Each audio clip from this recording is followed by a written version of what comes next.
چال کو چلنے میں بہت آسانی ہو جائے گی۔ اور اسی غرض سے انہوں نے یہ ایک بہانے بازی کی کہ مسلمان جو ہیں، عام مسلمان جو ہیں، وہ مسجد قباء میں جانے میں کیونکہ فاصلے کی وجہ سے دوری ہوتی ہے، مشکل ہوتی ہے، تو وہ چاہتے ہیں کہ قریب ہی مسجد بنا لی جائے اور ضرورت کے وقت نماز پڑھ لی جائے۔ لیکن اصل میں ان کے دلوں کی یہ خواہش تھی کہ مسلمان جب اس مسجد میں آئیں گے تو ان مسلمانوں کے دلوں میں وقتاً فوقتاً شبہات کو ڈالا جائے گا، اور اپنے ناپاک عزائم کو پورا کرنے کے لیے حضور اکرم صلی اللہ علیہ وسلم سے بزن کرنے کی مکمل کوشش کی جائے گی، تاکہ مسلمانوں کا جتھا ٹوٹ جائے اور مسلمانوں کی ترقی میں فرق آ جائے۔ اسی لیے انہوں نے حضور اکرم صلی اللہ علیہ وسلم سے درخواست کی تھی کہ آپ صلی اللہ علیہ وسلم اس مسجد میں تشریف لائیں اور ایک نماز کو لیڈ کریں۔ حضور اکرم صلی اللہ علیہ وسلم اس وقت غزوہ تبوک کی تیاریوں میں مصروف تھے۔ آپ نے فرمایا کہ ابھی تو میں تبوک میں جا رہا ہوں، واپس آ کے اس معاملے کو دیکھیں گے۔ جب حضور اکرم صلی اللہ علیہ وسلم غزوہ تبوک سے واپس آ رہے تھے تو مدینہ کے قریب زوان پہ پہنچے تو حضرت جبرائیل علیہ السلام سورہ توبہ کی آیات لے کر نازل ہوئے۔ سورہ توبہ کی ان آیات میں آپ صلی اللہ علیہ وسلم کو منافقین کے ناپاک اغراض پہ مطلع کر دیا گیا تھا، یعنی جو یہ مسجد انہوں نے بنائی ہے، اس کے جو مفاسد غرض دیا ہے اسے حضور کو اطلاع کر دیا گیا تھا، اور ساتھ ہی حضور اکرم صلی اللہ علیہ وسلم کو وہاں پہ نماز پڑھنے بلکہ کھڑے ہونے سے بھی روک دیا گیا تھا، اور یہ بتلا دیا گیا تھا کہ اس مسجد کی اصل غرض زرار ہے، یعنی مسلمانوں کو ضرر پہنچانا ہے۔ اسی وجہ سے یہ مسجد زرار کے نام سے مشہور ہوئی۔ اس نام نہاد مسجد کی حقیقت کھول کے بتا دی گئی تھی اور اس میں نماز پڑھنے سے منع کر دیا گیا تھا۔ سورہ توبہ کی آیت 107 سے 110 میں اس مسجد کا، مسجد زرار کے متعلق ذکر آتا ہے۔ اللہ تبارک و تعالیٰ فرماتے ہیں بسم اللہ الرحمن الرحیم، اور ان میں سے ایسے بھی ہیں جنہوں نے اس غرض سے مسجد بنوائی کہ ضرر پہنچائے اور کفر کریں اور مومنوں میں تفرقہ ڈالیں، اور جو لوگ خدا اور اس کے رسول سے پہلے جنگ کر چکے ہیں ان کے لیے گھات کی جگہ بنائیں،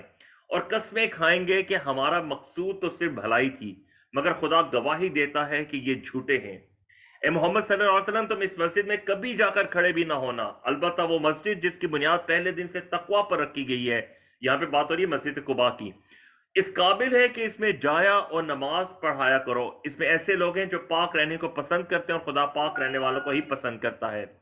بھلا جس شخص نے اپنی عمارت کی بنیاد خدا کے خوف اور اس کی رضامندی پر رکھی وہ اچھا ہے، یا وہ جس نے اپنی عمارت کی بنیاد گر جانے والی کھائی کے کنارے پر رکھی کہ وہ اس کو دوزخ کی آگ میں لے جا کر گری، اور خدا ظالموں کو ہدایت نہیں دیتا۔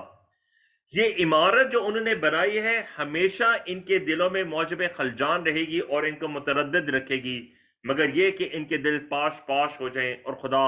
جاننے والا، حکمت والا ہے۔ الحمدللہ۔ تو یہ سورۃ التوبہ کی آیت نمبر 107 سے لے کے 110 میں اس مسجد کا ذکر آتا ہے۔ اس مسجد زرار کا انجام کیا ہوا؟ حضور اکرم صلی اللہ علیہ وآلہ وسلم نے چند صحابیوں جن میں وحشی، مالک بن دخشم، معان بن ادی اور عام ابن سکن کو حکم دیا کہ اس مسجد کو منہدم کر کے اس میں آگ جلا دیں، اور ان حضرات نے حضور اکرم صلی اللہ علیہ وسلم کے حکم کے مطابق اس مسجد کو گرا کر جلا کر خاک کر دیا تھا۔ انہدام کے بعد چونکہ یہ جگہ خالی تھی تو حضور اکرم صلی اللہ علیہ وسلم نے عاصم ابن ادی کو اجازت دی کہ وہ اگر چاہیں تو اس جگہ پہ اپنا گھر بنا لیں، لیکن حضرت عاصم نے عرض کی کہ یا رسول اللہ، جس جگہ کے متعلق قرآن کی یہ آیت نازل ہو چکی ہیں تو اس میں اس جگہ پہ گھر بنانا پسند نہیں کرتا، البتہ ثابت بن اکرم ضرورت مند ہے، ان کے پاس کوئی گھر نہیں، تو ان کو اجازت دی جائے کہ وہ یہاں مکان بنا لیں۔ آپ نے یہ ثابت بن اکرم کو جگہ دے دی، مگر ہوا یہ کہ جب سے ثابت اس مکان پہ مقیم ہوئے ان کے کوئی بچہ نہیں ہوا یا زندہ نہیں رہا۔ مورخین لکھتے ہیں کہ انسان تو کیا، اس جگہ میں کوئی مرغی بھی انڈے یا بچے دینے کے قابل نہ رہی، کوئی کبوتر اور جانور بھی اس میں پھلا پھولا نہیں چنا چاہے۔ اس کے بعد سے یہ آج تک مسجد قباء کے کچھ فاصلے پہ ویران پڑی ہوئی ہے، واللہ عالم۔ یہاں پہ جو ابو عامر تھا، قدرت کی ستم ظریفی دیکھیے کہ فرعون کے گھر میں اللہ تبارک و تعالیٰ کیسے موسیٰ کو پرورش دیتے ہیں۔ ابو عامر جو تھا مسلم دشمنی بہت آگے بڑھا ہوا تھا، لیکن اسی ابو عامر کے بیٹے تھے جن کا نام حنظلہ تھا۔ یہ مشہور صحابی ہیں جن کی لاش کو فرشتوں نے غسل دیا تھا اور اسی لیے ان کے غسیل الملائکہ کے نام سے معروف ہوئے۔ اور ایک طرح دیکھیے کہ ابو عامر راہب ہے جو حضور اکرم صلی اللہ علیہ وسلم کے دشمن، اسلام دشمن نے کتنا سخت تھا، اور اسی حالت میں، حالت کفر میں اس کی موت ہو گئی تھی، اور دوسری طرف اس کے گھر میں حضرت حنظلہ جیسے صحابی نے پرورش پائی۔ تو یہ اللہ تبارک و تعالیٰ کا فضل و کرم ہے، الحمدللہ۔ اگر آپ چاہتے ہیں کہ قرآن مجید سے متعلق مختلف چیزیں جیسے قرآن کریم کی لغات، الفاظ، قرآن کا خلاصہ، قرآن کا اجمالی خاکہ، قرآن صورتوں میں نظم و ربط، قرآن صورتوں کے تعارف، قرآن مجید کے مضامین سیکھ سکیں، یا قرآن مجید کے سیکھنے کے سلسلے میں علم النحو، علم الصرف، علم البلاغہ جیسے کورسز کر سکیں، یا مختلف متفرق کورسز کر سکیں، تو آپ سے درخواست ہے کہ یوٹیوب چینل اسٹوڈنٹس آف قرآن مجید کو سبسکرائب کیجئے۔ اگر آپ کو ویڈیو پسند آئی ہے تو لائک، کامنٹ اور شیئر کیجئے۔ اللہ سے دعا ہے کہ اللہ میں قرآن پڑھنے، سمجھنے، غور کرنے، عمل کرنے، پھیلانے اور یاد کرنے کی توفیق دے۔ سبحانک اللہم و بحمدک، نشہد ان لا الہ الا انت، نستغفرک و نتوب الیک۔ السلام علیکم ورحمۃ اللہ وبرکاتہ۔